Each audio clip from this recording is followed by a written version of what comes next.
కర్ణ చాలా టెన్షన్ పడుతూ ఉంటాడు. ఇంకా రమేష్కి వెళ్ళగలని చెప్పి అనుకుంటూ తన ఫోన్ కాల్ వచ్చిన ద్వారా లొకేషన్ తీసుకొని వెళ్తాడు. అలాగే అసలు యాక్సిడెంట్ ఎక్కడ జరిగింది చెప్పి చూస్తూ ఉంటాడు. అక్కడ ఉన్న అతన్ని యాక్సిడెంట్ ఎక్కడ జరిగింది, వాళ్ళు ఎవరు ఏరి అని చెప్పి అదే పని కర్ణ అనగానే ఓహో వాళ్ళు మీ వాళ్ళకి బాగా దెబ్బలు తగిలింది, ఇప్పుడు హాస్పిటల్కి తీసుకెళ్లారు అని అక్కడ ఉన్న అతను అంటూ ఉంటాడు. బాగా సీరియస్గా ఉందా ఈ హాస్పిటల్కి? కర్ణ అదే పని అడుగుతూ ఉంటాడు. ఏమో తెలీదు, ఇక్కడ ఎక్కడ దగ్గర పెట్టుంటారు, వెళ్ళి చూడండి అక్కడ ఉన్న మనిషి అంటే అవునా థ్యాంక్స్ అని చెప్పేసి కర్ణకి వెళ్తూ ఉంటారు. అక్కడ వారి పరిస్థితి తోక కత్తించిన కుక్కలా మారి వీధి వీధిన తిరుగుతూ ఉంటాడు అని చెప్పి రమేష్ సంధి చెప్పి నవ్వుకుంటూ ఉంటారు. కర్ణ మాత్రం చాలా టెన్షన్ పడిపోతుంటారు. వాళ్ళ నాన్నకి ఏమని అనుకుని టెన్షన్ పడిపోతూ ఉంటారు. అవును డాడ్, వాడు ఎంతసేపు వెతుతాడు అని చెప్పి సంజు అనగానే వాడు ఊరికి నిజే తినిపెట్టుకుంటాడు కదా, నేను దాన్ని తరిమి ఆటాడుకోవాలి అని రమేష్ అంటూ ఉంటారు. ఆ మొత్తాన్ని మీరు ఆయన ఆడుకుంటున్నారుగా అని సంజు అనుకుంటూ ఉంటారు. కర్ణ టెన్షన్ పడుతూ ఇంకా నాన్నగారు కాల్ చేశారా అని చెప్పి రమేష్ వాళ్ళ ఫ్రెండ్ జగదీష్ చెప్తూ ఉంటాడు. ఇంకా లేదు అని చెప్పి చెప్పగానే కర్ణ చాలా అప్సెట్.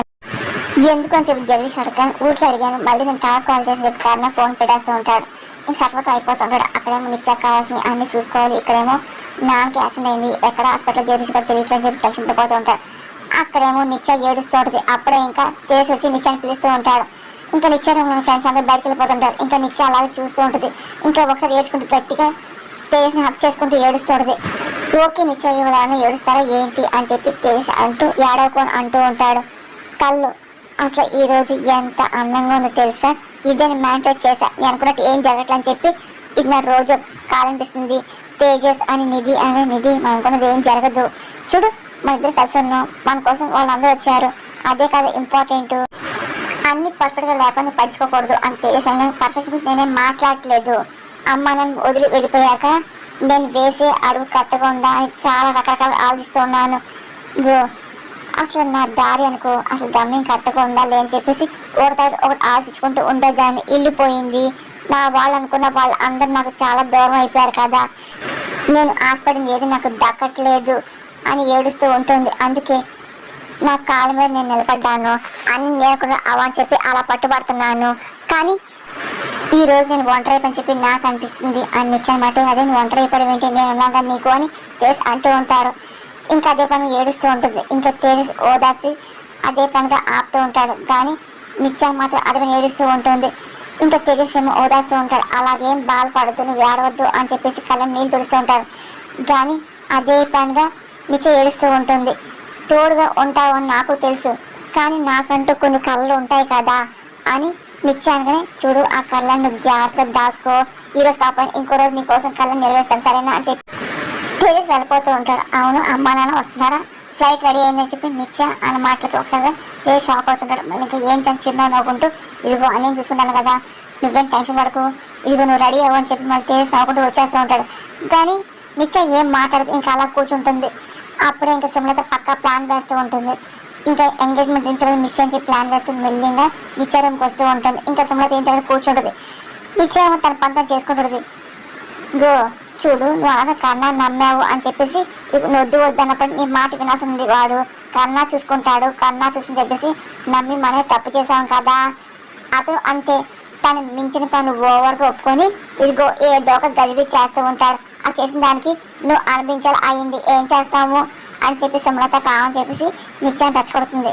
ఆ మాటను నిత్యం ఇంకా ఆశపడిపోతూ ఉంటుంది, చాలా కోపం చూస్తూ ఉంటుంది. అప్పుడే కర్ణ అనుకునే విధంగా టెన్షన్గా వస్తూ ఉంటాడు. గ్రోసరీ షాప్ లో ఒక అమ్మాయి చూసి కర్ణ అని పిలుస్తుంది. కర్ణ వచ్చి ఇక్కడ యాక్సిడెంట్ అయిందని చెప్పి అడుగుతూ ఉంటాడు. అవును అయింది సార్, ఇప్పుడు తీసుకెళ్లారు అని చెప్పి అనగానే అవును అని చెప్పేసి అదే పనిగా అక్కడ హాస్పిటల్కి వెళ్తూ ఉంటారు. ఇక్కడ యాక్సిడెంట్ కేసు వచ్చిందంట, ఎక్కడని చెప్పి కర్ణ అడుగుతూ ఉంటాడు. అంటే సీనియర్ సార్ సర్జరీ చేస్తున్నారు సార్ అని మీ వాళ్ళు అని చెప్పి అక్కడున్న స్టాఫ్ అంటూ ఉంటారు. అవును మా నాన్నగారు చెప్పి కారణంగా అదేంటి వాడికి 25 ఏళ్ళే కదండి అని చెప్పి అంటూ ఉంటారు. ఇంకొక్కసారిగా కర్ణ షాక్ అవుతుంటాడు. అవును అదేంటి రమేష్ అన్న అతను అని చెప్పి కర్ణ అనిపోతుంటాడు. అలాంటి వాళ్ళు ఎవరు రాలేసారని చెప్పి ఇంకా స్టాఫ్ వెళ్ళిపోతుంది. అప్పుడే ఇంకా లక్ష్మి కాల్ చేస్తుంది. కర్ణ చాలా టెన్షన్ పడుతుంటాడు. ఇంకా ఫోన్ లిఫ్ట్ అని చెప్పి చూస్తే ఇంకా ఫోన్ లిఫ్ట్ చేస్తూ ఉంటాడు. బంగారం చెప్పు అనగానే డార్లింగ్ ఎక్కడున్నావు, డ్రెస్ రెడీ అయిందా, ఇంకా రావడానికి ఎంతసేపు అని చెప్పి లక్ష్మి అడుగుతుంది. కానీ కర్ణ ఏం మాట్లాడు. హలో వినిపిస్తుందా అని అరిసేది. ఇంకెంతసేపు వస్తావు, తొందర రా అని ఎదురు చూస్తుంది. అని లక్ష్మి ఆ బంగారం నాకు వినిపిస్తుంది అని ఇదిగో అంటే మొత్తం కరెక్ట్గానే ఉంది, వస్తానని చెప్పి కర్ణ అంటూ ఉంటాడు. తొందరగా వచ్చిందని చెప్పి లక్ష్మి అంటూ అనగానే కర్ణ ఫోన్ పెట్టేస్తాడు. మళ్ళీ ఇంకోసారి ఫోన్ చేస్తూ ఉంటాడు. అబ్బా ఫోన్ ఎందుకు ఆన్సర్ చేయట్లేదు చెప్పి కర్ణ టెన్షన్ పడిపోతూ ఉంటాడు. అసలు రమేష్కి ఏమైంది అర్థం కాదు. అప్పుడే ఇంకా అనుకుని కర్ణ టైపు వెళ్తూ ఉంటారు. ఇదిగో డాడీ, ఇదిగో వాడు ఎదురుగా ట్రక్ వస్తుంది అని చెప్పేసి సంజు అనగానే మనకి గుద్దేసుకొని మనకు రాంది వాడికి వస్తుంది అంతే అని చెప్పేసి ఇంకా అదే మన రమేష్ చూస్తూ ఉంటాడు. అప్పుడే ఇంకా కరెక్ట్గా ట్రక్ వచ్చి కర్ణను గుద్దిపోతుంది. నిధి వచ్చి కర్ణను సేవ్ చేస్తుంది. ఇంకా సంజు రమేష్ అక్కడ అవుతుంటారు. ఇంకా అలా కోపంగా చూస్తూ డాడ్ అసలు ఏంటిది, ముందు అది ఎందుకు వచ్చింది తెలియాలి అని, అదే డాడ్ అన్ని చోట్ల కాపాడకు వస్తుంది ఏంటి అని చెప్పి సంజు అరుస్తూ ఉంటాడు. అయినా అది కూడా మాట మీరి వస్తుందంటే నాకు అంటే నా మీద భయం కంటే దాని మీద సానుభూతి దానికి ఎక్కువైనట్టుంది అన్నట్టు రమేష్ అంటూ ఉంటాడు. ఇంకా కర్ణ ఇంకా అలా నిధిని చూస్తూ ఉంటాడు. కానీ నిధి ఒకసారిగా చెయ్యి వదిలేస్తూ ఉంటుంది. కర్ణ అటు చూస్తుంటే అసలు మీకు ఏమైంది, వెహికల్ అంత స్పీడ్గా వస్తుంది, మీరేం రోడ్డు మధ్యలో వెళ్తున్నారు, ఒకవేళ గుద్దేస్తే అని నిధి అనగానే అసలు నేను చెప్పే పరిస్థితిలో లేను, అసలు మా నాన్న ఎక్కడ నాకు తెలియాలని చెప్పి కర్ణ అంటూ వెళ్తూ ఉంటాడు. అప్పుడే సుమలత ఫోన్ మాటల విషయం అన్నీ గుర్తెచ్చుకుంటూ ఉంటుంది. అంటే బాగా రియాక్షన్ చెప్పేసి కర్ణ ఒంటి ఊపిరితో ఉరుకుతున్నాడు కదా, ఆయన ఇంచక్క ఆయన పాటగా జ్యూస్ తాగుతూ రిలాక్స్ అవుతున్నాడు అని, ఆయన ఏంటి దొరికాడే అనుకో అసలు వాడు ఇక్కడ రాడు, ఎంగేజ్మెంటే జరగదు, ఎలా ఉంది నా ప్లాను అని చెప్పేసి సుమలత చెప్పిన మాటలని నిధి వింటుంది. మీరేమో అందరినీ కాపాడుతున్నారు, ఇక మీ మంచాలను చూసి ఆట ఆడిస్తున్నారు, ఈ ఆటలో ముందుకు వెళ్ళడానికి నేను అవకాశం ఇవ్వను, మీరు మీ మనసును ఓడుకోవడానికి నేనైతే ఒప్పుకోను సార్ అని చెప్పి నిధి విన్న మాటను గుర్తించుకుంటూ ఉంటుంది. అక్కడ రమేష్ సంజుకి చాలా నిధి మీద కోపం వచ్చేస్తుంది. ఇంకా అలా చూస్తూ ఉంటారు. ఇంకా అలా అప్సెట్ అవుతూ ఉంటారు. ఇంకా సార్ ఆగండి సార్ అని చెప్పేసి కంగారు వెళ్ళడం గమనిస్తూ ఉంటారు. సార్ ఆగండి సార్ చెప్పి నిధి అంటూ ఉంటుంది. ఇదిగో నేను డిసైడ్ చెప్పు మా నాయకం తెలుసుకొని చెప్పి కర్ణ ఫాస్ట్ వెళ్తూ ఉంటారు. సార్ మీ నాయకుడు నాకు తెలుసు అని చెప్పి నిధి ఏంటి నీకు తెలుసా అని చెప్పి కర్ణ అంటూ ఉంటాడు. రండి నేను తీసుకెళ్తా అని చెప్పేసి నిధి చేపెట్టుకొని తీసుకెళ్తూ ఉంటుంది. ఇదిగో ఇక్కడే ఉన్నారు అని చెప్పేసి ఇంక చూపించబోతుంటుంది. ఇంకా ఒకసారి కర్ణ చూసి ఇంకా బయటికి వెళ్ళిపోతుంటాడు.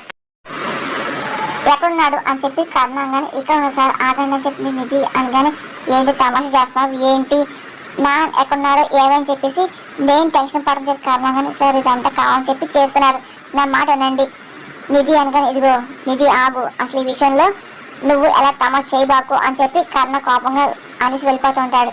నిధి బాధపడుతుంది. కర్ణ కానీ చెప్పి అర్థం కాదు. సార్ ఆగండి అని చెప్పి అనిపోతుంది కానీ కర్ణ నిలిచిపోకుండా వెళ్ళిపోతుంటారు. అప్పుడే ఇంకా ఫోన్ వస్తుంది. హూ ఇస్ దిస్ అనుకుంటూ సుమలత ఇంకా ఫోన్ లిఫ్ట్ చేస్తుంది. హలో ఇక్కడ ఉన్నది సుమతి, అక్కడ ఉన్నది ఎవరో అని సుమలత అనగానే నేను నిధిని అని చెప్పి ఇంకా అంటాడు. నిధియా సుమ అనగానే మీ నుండి నాకు ఒక హెల్ప్ కావాలి చేస్తారని చెప్పి నిధి అనగానే చెప్పు ఏంటి హెల్ప్ కావాలి అని సుమ అనగానే రమేష్ సార్కి సంజుకి ఏం కాదని చెప్పేసి మీకు కన్నగా చెప్పాలి ఇప్పుడే అని నిధి అనమాట. సుమలత ముందు షాక్ అవుతుంది. ఏంటి ఏమన్నా అని కంగారు అడుగుతుంది. మీరు ఏం విన్నారో అదే అని నిధి అనగానే నువ్వేంటన్నావు నాకు తెలీదు, నేను చెప్తాను చెప్పాల్సిన అవసరం అని చెప్పి సుమ అనమాట. ఒకసారి మీరు ఫోన్ చూసుకోండి మీకే అర్థమవుతుంది నిధి అనగానే సుమలత ఒకసారి ఫోన్ ఓపెన్ చేసి చూసి షాక్ అయిపోతుంది. అలాగే తను చేసిన విషయాలు అన్ని రింగ్ తీసి అలాగే దాచేయడం, అలాగే వెళ్ళి కర్ణ సార్ పర్సులో వేసేయడం అంతా ఇంక నిధి చూడడం అంతా రికార్డ్ చేసింది అంతా చూపిస్తూ ఉంటుంది. ఇంకా సుమ షాక్ అయిపోతుంది. ఇప్పుడు ఈ వీడియోని మీ అత్తగారి మొబైల్ పంపించానుకో ఏమవుతుందో చెప్పండి అని ఊహించుకుంటారా అని చెప్పేసి నిధి అని మాట్లాడి సుమలత కంగారైపోతుంది. అంటే చూడు ఊరికి తిరిగి మాట్లాడుకో అని చెప్పి సుమలత అనగానే కర్ణ సార్ చూడకుండా ఫోన్ చేస్తున్నాను, ఇప్పుడు మీరు రమేష్ సార్ సంజయ్కి ఏం కావాలని చెప్పి మీరే చెప్పాలి, ఇప్పుడు మీరు చెప్పడానికి ఒప్పుకోపోయారు అనుకో అంతే దొరికిపోతారు, ఇదిగో మీ మాట విన్నారు కదా రమేష్ సార్ కూడా పరుగు పోతుంది అని చెప్పేసి ఇంకా నిధి బెదిరిస్తూ ఉంటుంది. వద్దమ్మా నువ్వేం చేయకు ఊరికే ఉండు కర్ణతో నేను మాట్లాడతా అని చెప్పి సుమగా సరే నిధి ఫోన్ పెట్టేస్తుంది. ఇంకా సుమలత చాలా కంగారు పోతూ ఉంటుంది. ఇంకా అదే పని చూస్తూ ఉంటుంది. వచ్చిన గెస్ట్లన్నీ మాల్సి రిసీవ్ చేసుకుంటుంది. అప్పుడు ఇంకా శాంతి చూస్తుంది. ఇదిగో ఈ నిధి కనపట్లేదు ఏంటి, నా కాలు చేతులు ఆటలని చెప్పి శాంతి భయపడుతూ ఉంటుంది. ఒకవేళ ఉంగరం తన దగ్గర ఉందేమో అని చెప్పి శాంతి డౌట్ పడుతుంది. లేదమ్మా అసలు ఉంగరం తన దగ్గర లేదు అని మాల్తి అంటుంది. హడవలు ఏం జరగట్లేదు, ఈ కారణం ఇంకా రాలేదు అని చెప్పేసి లక్ష్మి అనగానే అన్ని బదులు తీసుకుని చెప్పేసి ముందే అన్ని పెద్ద ఒప్పుకున్నాడు కదా. రింగ్ నా దగ్గర అని చెప్పి నేను ఫస్ట్ టైం చెప్తాను, మీరు నా మాట విన్నారా, ఇదిగో అంతా నాశనం చేయడానికి వచ్చారు అని చెప్పి నిత్య ఆవేశంగా అరుస్తూ ఉంటుంది. ఇంకా ఫోన్ తీసుకొని ఇంకా కాల్ చేస్తుంటుంది. అప్పుడే కన్నా ఫోన్ లిఫ్ట్ చేసి నిత్య చెప్పండి అనగానే ఎక్కడో చెప్పి నిత్య అడుగుతుంది, ఇదిగో ఇచ్చిన ఒక్క పని సరిగ్గా చేసావా అని. నిత్యంగా నాకు కొంచెం టైం ఇవ్వండి అని చెప్పి కన్నా కానీ ఏంటి ఇంకా టైం కావాలా ఏంటి, ఎంగేజ్మెంట్కి పోతూ ఉంటుంది. రింగ్ తీసుకుని ఎక్కడ చచ్చావు నువ్వు అని నిత్య అన్నమాటకి ఏయ్ నిత్య అని చెప్పి శాంతి ఆపోతుంది. ఇదిగో శాంతి నువ్వు ఒక్క మాట కూడా మాట్లాడుకో అని ఇంకా ఆపుతూ రింగ్తో తొందరగా రా అని నిత్య అనగానే ఇదిగో రింగ్ నా దగ్గర లేదు, మీ వాళ్ళ దగ్గర ఉంటుంది, అడగండి అని చెప్పేసి కర్ణ ఫోన్ పెట్టేస్తాడు. హలో హలో అని చెప్పి నిత్య అంటుంది. చూసావా ఫోన్ కట్ చేశాడు అని చెప్పేసి ఇదిగో ఏమనుకుంటాడు నన్ను అసలు బాగా సతాయిస్తున్నాడు కదా అని చెప్పి నా కళలన్నీ పాడు చేశాడు శాంతి అని చెప్పి మళ్ళీ నిత్య ఏడుస్తూ తన రూమ్కి వెళ్ళిపోతుంది. సార్ దయచేసి ఆగండి సార్ అని చెప్పి నిధి ఆపుతుంది. ఇదిగో నిధి నా టైం వేస్ట్ చేయకు, నా దారి కట్టడానికి నువ్వు వెళ్ళు అని చెప్పి కారణంగా నేనేమి మీ టైమే నేను వేస్ట్ చేయట్లా, ఎప్పుడు ఉన్నారో నాకు తెలుసు, నేను చిన్నపిల్లనేం కాదు అని చెప్పి అంటూ ఇంకా ఫోన్ చేస్తూ ఉంటుంది. ఇదిగో కర్ణ సార్ ఎక్కడ ఉన్నారు మీరు మాట్లాడని చెప్పి ఇంకా నిధి అంటుంది. కానీ కర్ణకి ఏం అర్థం అలాగే చూస్తూ ఉంటాడు. ఇంకా ఫోన్ ఇవ్వగానే హలో అని చెప్పేసి ఇంకా కర్ణ ఫోన్ తీసుకుంటాడు. ఇదిగో కర్ణ బావగారికి సంజయ్కి బాగానే ఉన్నారు అని సుమ అనగానే చిన్నమ్మ అని చెప్పి కర్ణ అంటూ ఉంటాడు. అంటే వాళ్ళకి ఏం కాలేదు, నువ్వేం కంగారు పడకు, నువ్వు పని చూసుకో అని సుమ అంటే ఇంక ఫోన్ పెట్టేస్తుంది. ఇంకా కర్ణ ఇంకా అలాగే ఫోన్ చూస్తూ ఇంకా నిధికి ఇచ్చేస్తూ ఉంటాడు. సంతోషపడుతుంటాడు. అంటే నాన్నకి ఏమో అనుకుంటూ ఉంటాడు, రిలీఫ్ అవుతూ ఉంటాడు. అక్కడేమో సుమలో ఇంకా చాలా అఫిట్ అవుతుంది. ఇంకా కర్ణ ఇంకా వాటర్ తాగుతూ ఉంటాడు. థ్యాంక్ యూ అని చెప్పి అంటూ ఉంటాడు. సార్ మీ వాళ్ళు మిమ్మల్ని ఎందుకు ట్రబుల్ చేస్తున్నారు, వాళ్ళకి మీరంటే ఇష్టం లేదా, మీరు ఆయన కోసం వ్యక్తం చెప్పేసి అందరికీ తెలుసు, కానీ అందరు చేరి నాటకాలు ఆడుతున్నారు సార్, ఎందుకు సార్ ఈ పని చేశారు అని నిధి అనగానే అన్ని ప్రశ్నలకు జవాబులు ఉండవు, అన్నీ బాగుంటే అన్నీ ఎందుకు బాగున్నాయని చెప్పి ప్రశ్నించారు కదా, అలాగే బాగాలేకపోయినా నేను దాన్ని అలాగే స్వీకరించాలి అని కర్ణ అనగానే మనం కష్టపడకూడదు కదా సార్ అని చెప్పి నిధి అనగానే కర్ణ నవ్వుతూ ఉంటాడు. చూడు ఆయన నిన్న మనం ఎవరులే అని ఎలా జరిగినా అన్నీ ఒకేలా చూడాలని చెప్పి నేను అనుకుంటాను. ఆయన ఈత తెలిసినప్పుడు ఈత కొట్టాలి, అలాగని వాళ్ళతో పోరాడడం కదా. గో చూడు నిత్య డ్రెస్ ఎంబ్రాయిడరీ చేయించాలి, నేను చేసుకొస్తాను వెళ్ళిపోవచ్చు కారణంగా సార్ ఆగండి అని చెప్పి గో చూడు వెంటనే చేసి చూడు నాకు తెలుసు వెళ్దామా అని చెప్పేసి నిధి అంటుంది. కారణం ఇంకా సరే అని చెప్పి అంటూ ఉంటారు. ఇదిగో నీ మాట విన్నాక పోయిన ప్రాణం తిరిగి వచ్చింది అని చెప్పేసి మాల్తి అంటూ ఉంటుంది. ఇంకా ఫోన్ పెట్టేస్తుంది, కనగా వెళ్తుంది. సుమతకి అర్థం అసలు ఏం చేస్తానని చెప్పి అనుకుంటుంది. కానీ తన అసలు నిశ్చయించకుండా చెప్పి ప్లాన్ వేస్తుంది. అప్పుడు ఇంకా మాల్తిని చదివి వెళ్తూ ఉంటుంది. ఇంకా మా అమ్మాయి మొహం కంగారు పోలేదే, ఈ కంగారు దూరం అయ్యే విషయం చెప్పనా అని చెప్పేసి ఇగో నిధి ఫోన్ చేసింది, డ్రెస్కి ఎంబ్రాయిడింగ్ చేపిస్తున్నారంట అని చెప్పేసి మాల్తిని మాటకి ఇంకా నిత్య అలాగే తేజ్ నవ్వుకుంటూ ఉంటారు. సుమతి వచ్చి ఇంకా అదే పని అన్నీ వింటూ ఉంటుంది. ఇంకా అలాగే ఇంకా చోట్లు ఇచ్చేస్తారంట, అంతేకాదు ఇంకొక కూడా ఎక్కడ ఉందో తెలిసింది అని చెప్పి మాల్తి అంటూ ఇక మీద నీ మోహన్ సంతోషం మాత్రమే ఉండాలి అని మాల్తి అనమాట థ్యాంక్స్ అమ్మా అని చెప్పేసి నిత్యం గట్టి హక్ చేసుకుంటుంది. సుమలత అఫిడ్ అవుతుంది. ఇదేంటి నా ప్లాన్ రివర్స్ అని అనుకుంటూ చూసింది. తేజస్ అమ్మనంత మాట్లాడావా, ఎక్కడున్నారు వాళ్ళు అని నిత్యాన్ని అంటే మాట్లాడాను కానీ నెట్వర్క్ కనెక్ట్ అవ్వట్లేదు, గో బయటకు ట్రై చేస్తా అని చెప్పి తేజస్ అంటూ తప్పించిన ప్రయత్నం చేస్తూ ఉంటాడు. ఇంకా మాల్తి అలాగే నిత్యం ఏం మాట్లాడుకొని సుమతికి డౌట్ వస్తుంది. ఇదేంటి ఈ అబ్బాయి ఇటు నుంచి ఇలా ఉన్నాడు, అసలు అమ్మ నాన్న పేరుతుంటే ఏదో వేపం తాగినట్టు ఫేస్ పెడుతున్నాడు, అసలు ఈ అబ్బాయి వాకం చూస్తుంటే ఏదో తేడా కొడుతుంది నాకు, కుక్క చిక్కపోతే ఏముంది తోక పట్టుకొని ఇదిగో అన్ని కదిలిస్తా అన్నట్టు సుమతి అనుకుంటుంది. అనుకున్న విధంగా ఇగో ఇలాగే ఎంబ్రాయిడింగ్ కావాలి అని చెప్పి కర్ణ నిధి వెళ్ళి అడుగుతూ ఉంటారు. ఇంత కర్మ చేస్తాం అని చెప్పేసి ఇంకా ఎంబ్రాయిడరీ వర్కర్ అన్న మాటలకి అయ్యో మీరు కళ్ళు మూసుకొని కాదు కళ్ళు తెరిచి చేయండి, అసలే మాకు కానీ పర్ఫెక్ట్గా కావాలి అని చెప్పేసి నిధి అనగా మాకు తెలియదా ఏంటి, నేను చేస్తాను మీరు ఏమైనా పనులు చేసుకోండి అని చెప్పి 3-4 గంటలు పడుతుంది అని చెప్పి అమ్మాయి మాటలు కన్నా అలాగే నిధి కంగారు పడుతుంది. కొంచెం తొందరగా కావాలండి అని చెప్పి అంటే ఎంగేజ్మెంట్ ఈరోజే 2-3 గంటలు చాలా కష్టం, మాకు వెంటనే కావాలని చెప్పి నిధి అంటుంది. వెంటనే చాలా కష్టం అండి అని ఎంబ్రాయిడరీ అని తొందరగా చేస్తారని చెప్పి అడుగుతున్నామంటే కన్నా అంటూ ఉంటాడు. తొందరగా అంటే హెల్పర్ లేదు, వర్క్ చేయండి టైం పడుతుంది కదా అని అమ్మాయిని మాటలకి నేను హెల్ప్ చేస్తాను కన్నా నిధి షాక్ అవుతుంది. ఏంటి అని చెప్పి చూస్తూ ఉంటుంది. ఏంటి మీరా అని చెప్పి అమ్మాయి మాటలు హాస్పిటల్ నేను కుట్టి వేస్తాను ఆల్మోస్ట్ అలాగే కదా నేను చేస్తాను కారణం మాట నిధి షాక్ అయిపోతుంది. అలాగే చూస్తూ ఉంటుంది, ఇంకా బుర్ర ఊపుతూ ఉంటుంది. సరే పర్ఫెక్ట్గా చేయాలి అని చెప్పి ఇంకా అమ్మాయిని మాటలకి నేను చేస్తాను పర్ఫెక్ట్గా, మీ పని మీరు చేయండి నేను ట్రై చేస్తాను అన్నట్టు అంటూ ఉంటాడు. నిధి షాక్లో ఉంటుంది. ఇంకా అన్న ఇంకా అలాగే పరిస్థితి చూస్తూ ఉంటాడు. ఒక్కసారిగా రింగ్ కింద పడిపోతుంది. ఇంకా అలాగే చూస్తుంది, ఇదేంటి నా పసరికి వచ్చింది అని కర్ణ డౌట్గా అడుగుతుంటాడు. అంటే మీ చిన్నమ్మ సొంతగా పెట్టారు అని చెప్పిన మాటలకి కన్నా షాక్ అవుతుంది. ఆవిడని పెట్టారు అని చెప్పి అడుగుతూ ఉంటారు.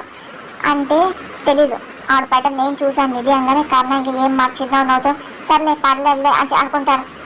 అంటే కన్నా సార్ ఇంట్లో వాళ్ళకి తిరిగి ఏదో సంబంధం ఇచ్చేసరికి ఏంటి ఆ చుట్టూ అని కోతులు తగ్గుతుంది ఇదేం తెలియట్లేదా అని చెప్పి నిధి అనుకుంటూ చూస్తుంది. అప్పుడే ఫోన్ వస్తుంది. ఇంకా ఫోన్ తీసుకొని ఇంకా లిఫ్ట్ చేసి కన్నా హలో అనగానే సార్ నేను ఈ సదాసేవలో పాండరాగని అని అనగానే అంటే అన్నీ సరిగ్గా జరుగుతుందని చెప్పి కర్ణంగా ఎలాంటి అవతాకులు లేవు అన్నీ ఎవరు జరగమంటారో అలాంటి పనులు జరిగి బిడ్డవే ఈ పాండరంగ స్పెషల్ సార్ అని చెప్పి బిల్డప్ ఇచ్చుకుంటాడు.